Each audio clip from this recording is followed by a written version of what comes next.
few days ago, I accidentally ran into a guy who changed my perception about traveling forever. A full-time traveler who has been on the road the last couple of years. Dressed in black, he goes from city to city, looking for new experiences and bonding with the locals. When I met him, he was at Thessaloniki at my friend's place, and after the first amazement, I thought I was obligated to tell his story. I've read in your Instagram you're a full-time traveler, part-time thinker. What is that? I think when you travel, you have to be a thinker. I think it's two sides of the same coin. If you don't challenge your ideologies and philosophies, then you're really only seeing the most shallowest part of traveling. And I mean, to be a full-time traveler, I didn't really put much thought in when I wrote that, but for me, the feeling of it is it's escapism, and or it's synonymous with running away, or it's synonymous with, there's so many things it can be, and we're all looking for a means of escape, and be it negative or positive. But I don't think, there are times when you wake up and you don't remember what city you're in. You don't remember if you're in a hotel or a hostel or a friend's couch. You don't know if you've got a car or what side of the road to drive on. You can't remember what language you're meant to be speaking that day, or if you have even any friends in that city.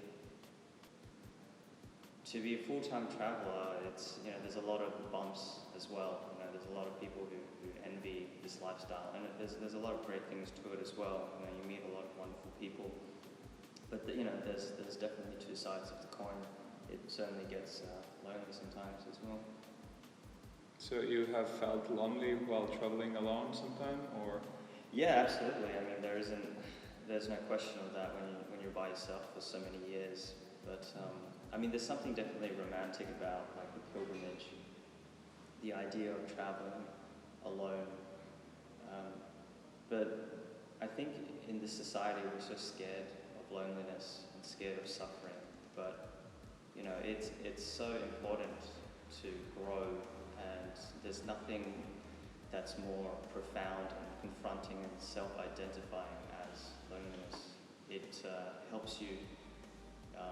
It makes you and forces you to look at yourself in the mirror and say, well, do I like not only who I am, but who I am becoming? And so many people, we're so distracted by all the things in our lives that we don't take that time to look at ourselves and wonder what we're becoming, or if we even like who we are. And loneliness definitely, it's a feeling that is confronting, and it's scary, of course, and that's why so many people avoid it. But it's something that's necessary. It's a sublime pain.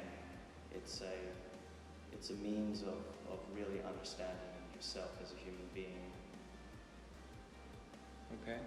What would you say to somebody like me who has traveled only a few times alone to motivate him to be a full-time traveler? I think, the irony of being alone is that you actually bridge human connections way easier and quicker than traveling with people.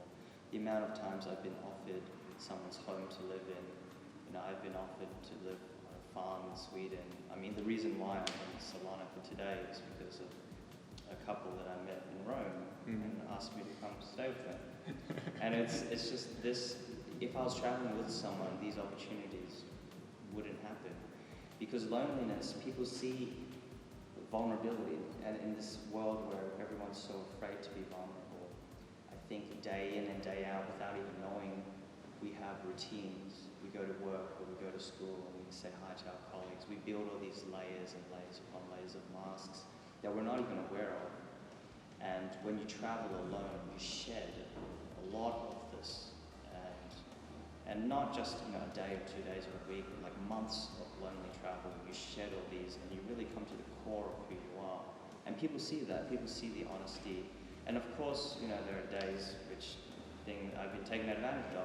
I've been robbed so many times in Europe, it's crazy. But I try and not let that stand in the way of me continuing the vulnerability, because the amount of amazing people you meet, the human connections that you gain from, being a lone traveler is just amazing. Last thing I want to ask is, tell me about your poems. I've seen you post something to walls, I've seen you write. Well, it's an art project that I started a year ago. I really love the idea of the ephemeral and things that are temporal, things that aren't meant to last forever. So my poems are written on these little label makers, and it peels off, the labels peel off over time, and each line is written this way. And over time, of course, the weather, rain, wind, people, it falls off. And coincidentally, sometimes the poems become stronger in meaning, or change meaning, or mean nothing at all.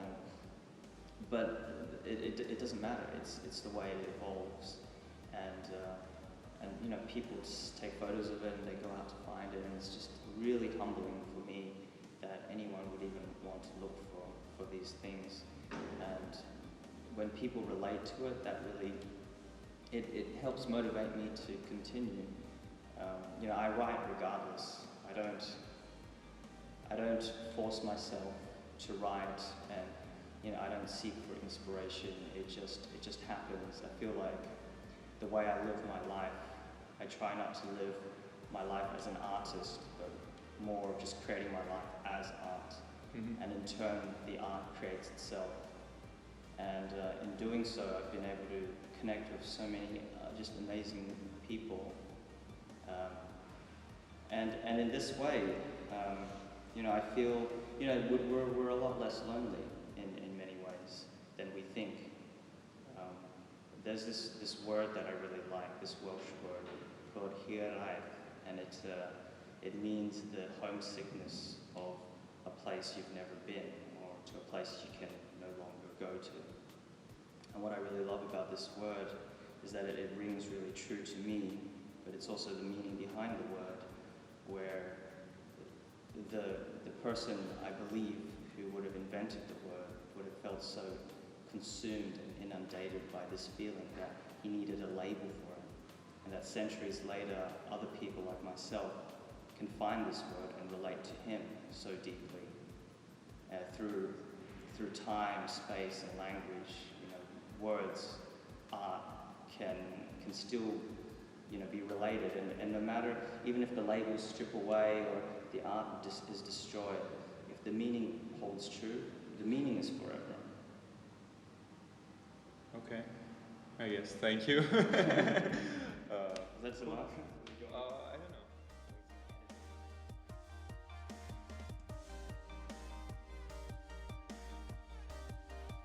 With this video, I hope I did pass on a little bit of the motivation I got from this guy to travel. I hope I did manage to persuade at least one person to pick up his backpack and just go somewhere. Only then this video will not have failed.